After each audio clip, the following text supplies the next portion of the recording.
Innal hamdalillah nahmaduhu wa nasta'inuhu wa nastaghfiruh wa na'udzu billahi min shururi anfusina wa sayyiati a'malina.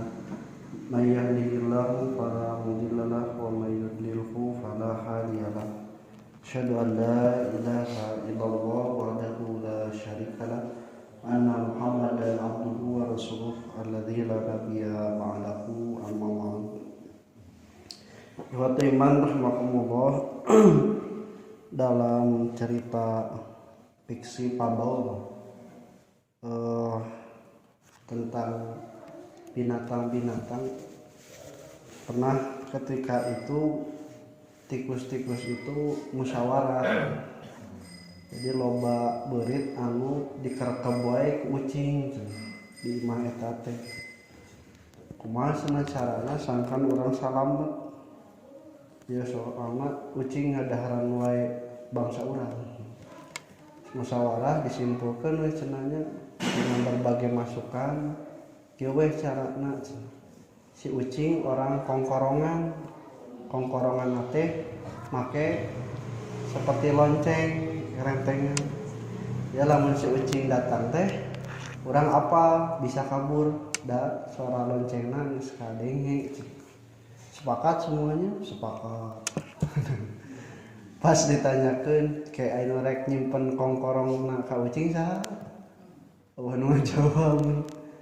Tuan ieu cenah da bisi dikerekep ku ucing. Nah, ikhwati iman rahimakumullah, dina kahirupan sadidinten kadang memang ada orang-orang yang bagus dalam konsep, dalam pemikiran, tapi nalika prak-prakan geuningan can tangtu. Padahal Fatimah rahimakumullah, apa yang dia usulkan itu harusnya bisa dilaksanakan sehingga dia bisa mengetahui mana yang baik atau tidak. Baheula zaman Bani Israil, Allah Subhanahu wa taala nyemutan di ayat 240 ketika Bani Israil itu diturunkan Taurat dan diutusnya Nabi Musa, dilepaskan dari penjajahan Firaun, bahkan sampai hijrah ke negara yang lain. Mereka itu menjadi kaum yang yang dipandang, yang berhasil, dan tidak serta-merta orang-orang atau raja-raja di sekelilingnya bisa menjajah mereka atas pimpinan dari Nabi Musa berdasarkan Taurat.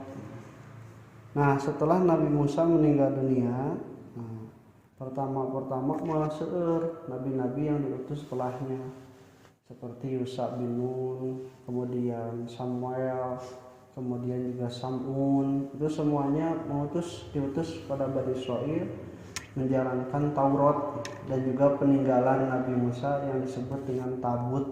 Di tabut itu semacam kitab perang. Nah, ikhwati rahimakumullah, lama-kelamaan mereka itu sudah mulai meninggalkan biasa gogoda beunghar, gogoda dina kaayaan di luhur, akibatnya gitu.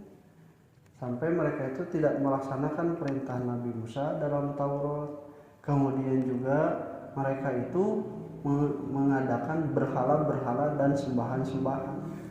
Sampai pada satu ketika ada raja yang mengambil Taurat dan tabut.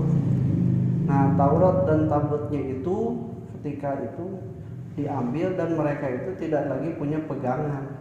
Setelah tidak punya pegangan, maka dari berbagai raja itu, termasuk dari raja kaum Baltas yang bernama Jalut, itu menjajah mereka.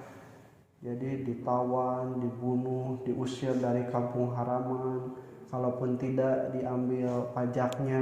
Mereka itu sudah mulai bingung, baru mereka minta tolong kepada nabi mereka. Nah, dulu di zaman Bani Israil itu ada pisahkan, ada nabi yang jadi raja, ada juga nabi, ada juga raja. Kalau nabi belum tentu jadi raja, tidak punya otoritas, tapi ada juga ketika zaman Nabi Daud, kemudian zaman Nabi Sulaiman, nabi yang diutus menjadi raja. Nah, ketika itu mereka bertanya kepada pemuka bertanya kepada nabi mereka, para pemukanya, alam taro ila mala'i min bani Israila min ba'di Musa. Apakah engkau tidak memperhatikan Muhammad pada pemuka-pemuka Bani Israel setelah Nabi Musa meninggal dunia? Idh qalu li nabiyyin lahum aslana malikan nuqatil fi sabilillah. Atau utus bagi kami itu seorang raja yang akan memimpin kami berperang di jalan Allah. Da rumah sama nehanana ge eueuh raja anu diutus yang dipunya otoritas oleh Allah melalui para nabi mah mereka juga tidak punya keyakinan. Jadi hati leutik jeung kesadaran mah sadar yang pertolongan Allah itu benar-benar ada dengan syariat diutusnya para nabi, para raja. Buktinya ketika mereka diselamatkan dari Firaun.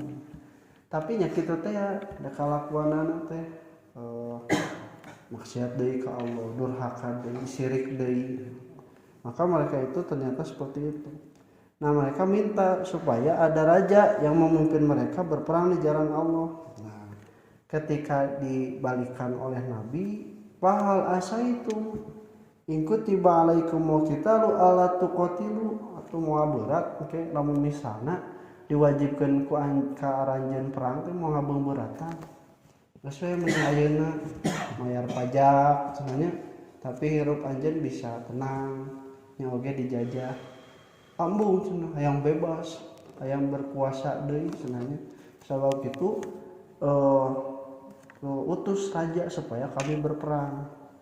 Tapi ketika pala makutiba alaihim qitalu, ketika mereka diwajibkan untuk berperang, bahkan sampai mengutarakan wa malana ala nuqatila fi sabilillah wa qad ukhrijna min diyarina wa abnaina. Apa yang membuat kami berat untuk berperang sementara kami sudah diusir dari kampung halaman dan juga dari anak-anak kami. Alasan deui pasti perang kami teh. Tapi ternyata falamma kutiba alaihimul qitalu tawallaw. Ketika mereka itu diwajibkan untuk berperang, tawallaw, mereka itu berpaling. Salah satunya berpalingnya itu nanti ketika yang diutus jadi raja nate tidak sesuai dengan keharapan mereka. Anu diharapkan kumanehanana mah beunghar, jagoan, awakna badag gitu. Tapi ternyata ketika diutus tidak seperti itu. Nah, jadi alasan mau perang isi eta pamimpin mah engko minta, tapi nalika dibikeun embung tah kelakuan Bani Israel. Nah, walaupun demikian tidak semuanya oleh Allah dikecualikan illa qalilan minhum, kecuali sedikit di antara mereka. Satu tafsir mengatakan ini sejumlah 313 orang yang berperang nanti melawan Jalut.